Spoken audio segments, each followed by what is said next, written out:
from an intelligence gathering point of view, for a government which has been there in force, the security apparatus there, I think in terms of intelligence gathering, I can't think of any other place which will have more or those strobe lights are more on any other part of this country than Jammu and Kashmir.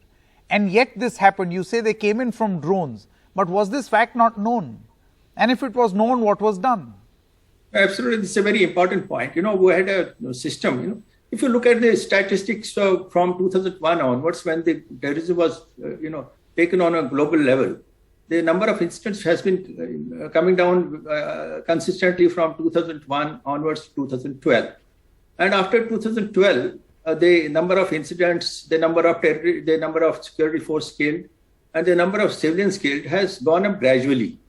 It's not that it has remained consistent on downtrend. You have to believe the statistics which are there on the websites, which are gathered. If you look at the figures, the number of the security forces losses was minimum at 18 in 2012. After that, they have gradually gone up. The number of civilians killed was just 14 in 2012, and then they have gradually gone up.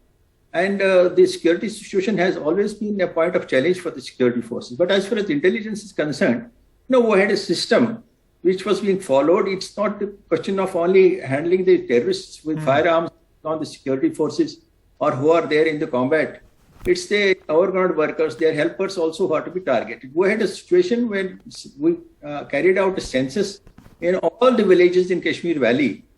And in the census, it was an unofficial census. It was not the census through the Census Agency of Government of India. It was at the Thana level where the persons who had inclination to helping the terrorists, to providing them shelter, to provide them infrastructural support and other facilities, they were identified. And the police was always they were under the radar of police always. And lots of arrests were made during that time on them, which led to sharp decrease in incidents. And simultaneously, we had a system of having core group meetings. That was in addition to the unified command meetings. The core group meetings would happen almost every week, 10 days. That was where all on-ground actions, whether it was against the terrorists or their supporters or the overground workers or their helpers or the people in general or the civic action programs which were to get people on board towards the mainstream.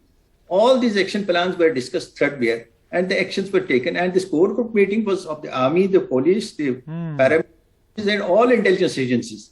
I am not sure whether those core group meetings are happening at that regular interval, where minute details on everyday basis are discussed between all security force agencies.